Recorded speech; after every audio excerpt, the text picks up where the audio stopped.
வணக்கம் and welcome to cinema matrix. இந்த வீடியோவில் எதை பற்றி பார்க்க போகிறோம் அப்படின்னா, கானா வினோத்தோட பர்த்டே செலிப்ரேஷன் பிக் பாஸ் வீட்டுக்குள்ளே எப்படி ஸ்டார்ட் ஆச்சு அண்ட் தென் எப்படி முடிஞ்சது அப்படின்றத டீட்டெயிலாக எண்ட் பார்த்தலாம். அதுக்கு முன்னாடி நம்மளோட சேனல் நீங்கள் சப்ஸ்கிரைப் பண்ணாமீங்கன்னா சப்ஸ்கிரைப் பண்ணி சப்போர்ட் பண்ணுங்கள். ஃபஸ்ட்டு எல்லாருமே வந்து பார்த்திங்க அப்படின்னா கேமரா முன்னாடி வினோத்துக்கு வந்து விஷஸ் வந்து தெரிவிக்கிறாங்க. நெக்ஸ்ட்டு அங்கேருந்து பிளாஸ்மா டிவிக்கு முன்னாடி வந்து நின்று சபரி வந்து பார்த்திங்க அப்படின்னா இந்த வருஷத்தோட இந்த சீசனோட ஃபஸ்ட்டு செலிப்ரேஷன் ஃபஸ்ட்டு பர்த்டே வந்து இந்த வீட்டில் கானா வினோத்தனாக்கு நடக்குது. ஏன் இதை நான் சொல்கிறேன் அப்படின்னா, ஃபஸ்ட் டைம் நம்மளுக்கு ஒரு விஷயம் நடந்தது அப்படின்னா அதை நம்ம மறக்க மாட்டோம். ஸோ இந்த வீட்டுக்குள்ளே ஃபஸ்ட்டு இது செலிப்ரேஷன் அப்படின்றனால எல்லாருக்கும் இது ஞாபகம் இருக்கும்னு நினைக்கிறேன். அதனால் இது வந்து ஒரு ஸ்பெஷல் செலிப்ரேஷன், ஸ்பெஷல் பர்த்டே அப்படின்ற மாதிரி சொல்லி அவருக்கு வந்து பர்த்டே செலிப்ரேட் வந்து பண்ணுறாங்க. ஃபஸ்ட்டு வந்து பார்த்திங்கன்னா ஒரு மெழுகுவர்த்தி எடுத்துகிட்டு வந்து மஸ்குலின் எடுத்துகிட்டு வந்து ஊதி பர்த்டே செலிப்ரேட் பண்ணுறாங்க. உடனே வந்து ஸ்டோர் பெல்லோட ரிங் அடிக்குது. டக்குன்னு எல்லாரும் கொடுக்குன்னு ஓடி போய் பார்த்தா மைக் அப்படின்ற மாதிரி, மைக் பேட்டரி அப்படின்ற மாதிரி சும்மா சொல்கிறாங்க. பட் உள்ள ஆக்சுவலாக கேக் வந்திருக்கு. ஸோ கேக்கை வந்து சபரி அண்ட் தென் பிரவீன்ராஜ் ரெண்டு பேருமே வந்து எடுத்துகிட்டு வராங்க. எடுத்துகிட்டு வந்த உடனே வந்து கானா வினோத் வந்து அழ ஆரம்பிச்சிடுறாரு. உடஞ்சி அழுறாரு. ஏன்னு பார்த்தீங்கன்னா அந்த கேக் மேலே வந்து பார்த்திங்க அப்படின்னா ஒரு பேர் எழுதியிருக்கு, அவங்களோட பசங்க பேர் அண்ட் தென் ஒய்ஃப் பேர்லாம் எழுதி ஹாப்பி பர்த்டே அப்பா அப்படின்ற மாதிரி மென்ஷன் ஆயிருக்கு. ஸோ அதை பார்த்ததும் ரொம்ப எமோஷனல் ஆகி வினோத் வந்து உடஞ்சி அழ ஆரம்பிச்சிட்டாரு. லெட் ஹிம் க்ரை அப்படின்ற மாதிரி கொஞ்ச நேரம் விட்டுட்டு எல்லாரும் அதுக்கப்புறம் அவரை சமாதானப்படுத்தி கேக்கை வந்து வெட்டுறாங்க.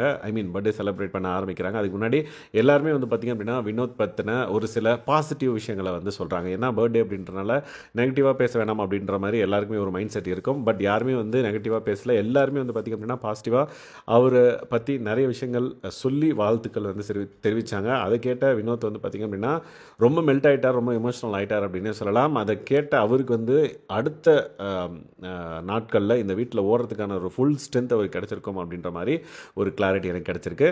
ஸோ அவருக்கும் வந்து ஒரு கிளாரிட்டி இருக்கும்னு நினைக்கிறேன். ஆடியன்ஸாக பார்க்குறப்பே நம்மளுக்கு ஃபீல் ஆகுது, ஓகே அவருக்கு வந்து ஒரு செம பூஸ்ட் இந்த பர்த்டே அப்படின்றது வந்து எனக்கும் ஃபீல் ஆச்சு. ஸோ அவருக்கும் வந்து ஃபீல் ஆகிருக்கும்னு நினைக்கிறேன். அண்ட் தென் நிறைய விஷயங்கள் பிக் பாஸ் வீட்டுக்குள்ளே இந்த பர்டிகுலர் செலிப்ரேஷன் வந்து ஃபஸ்ட் டைம் அப்படின்ற ஒரு கேட்டகரிக்குள்ளே வருது. என்னென்னு பார்த்தீங்கன்னா, பிக் பாஸ் தமிழ் ஹிஸ்ட்ரியிலே வந்து பிக் பாஸ் வந்து பார்த்திங்க அப்படின்னா இறங்கி வந்து பாட்டு பாடியிருக்காரு பிக் பாஸ் கண்டஸ்டன்ட்டுக்கு. எஸ், கானா வினோத்துக்கு வந்து ஹாப்பி பர்த்டே சாங்கே வந்து அவர் பாடி விஷஸ் வந்து தெரிவிச்சிருந்திருப்பாரு. அதை கேட்ட பிக் பாஸ் கண்டஸ்டன்ட் எல்லாருமே வந்து பார்த்திங்கன்னா செம எக்ஸைட் ஆகி, ஆடா பாவமே என்னடா அது இப்படி பாடிட்டாரு, என்ன சொல்கிறது, விஷஸ் தான் இது வரைக்கும் பண்ணியிருக்காரு அப்படின்றத வந்து யாரும் பாடினதில்லை அப்படின்றப்ப இந்த பர்டிகுலர் விஷயம் எல்லாருனாலையும் வரவேற்கப்பட்டது. அண்ட் தென் எல்லாருமே ஷாக் ஆனாங்க அப்படின்னு சொல்லலாம். இன்னொரு விஷயம், பிக் பாஸ் வீட்டுக்குள்ளே நடக்கிற ஃபஸ்ட்டு செலிப்ரேஷன் இந்த சீசனில் அப்படின்றனால இது இன்னும் ஸ்பெஷலாக வந்து பார்க்கப்பட்டது. ஸோ பிக் பாஸ் வீட்டுக்குள்ளே எல்லாரும் வந்து வினோத்தை பற்றின பாசிட்டிவ் சொல்லவே, எஸ் அவரோட பரம எதிரியான திவாகரன் வந்து பார்த்திங்க அப்படின்னா கெட்ட எண்ணங்களெல்லாம் தள்ளி வச்சுட்டு நல்ல எண்ணங்களை எடுத்துக்கிட்டு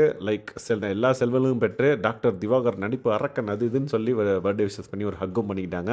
அதுக்கப்புறம் பார்வதி வந்து பார்த்திங்கன்னா ஆஹா ஒன்று கூட்டிட்டாங்க இல்லையா மறுபடியும் அப்படின்ற மாதிரி சொன்னோடனே, எஸ் மறுபடியும் அந்த பேக் டு த ஃபார்ம் வந்து ஃபன்னாக ஒரு கண்டென்ட் பண்ணும் திட்டிக்காமல் அப்படின்ற மாதிரி நம்ம எக்ஸ்பெக்ட் பண்ணலாம். மேபி அப்கமிங் டேஸில் அதை நம்ம எக்ஸ்பெக்ட் பண்ணலாம் ஃப்ரம் போத் த எண்ட் அப்படின்னு நினைக்கலாம். ஏன்னா அவ்வளோ காமிக் சென்ஸ் இருக்குது அண்ட் தென் டைமிங் சென்ஸ் இருக்குது வினோத்துக்கு. அதை வந்து வேஸ்ட்டாக இந்த மாதிரி கிண்டல் பண்ணி உருவ கேலி பண்ணி வந்து அவர் பண்ணாமல் நல்ல ஒரு கண்டென்ட்டாக கொடுப்பாங்க அப்படின்னு சொல்லிட்டு நம்ம எக்ஸ்பெக்ட் பண்ணலாம். ஸோ இந்த பர்த்டேக்கு அப்புறம் அவர்கிட்டருந்து ஒரு வேறு கேமை நம்ம எக்ஸ்பெக்ட் பண்ணலாம்னு நினைக்கிறேன்.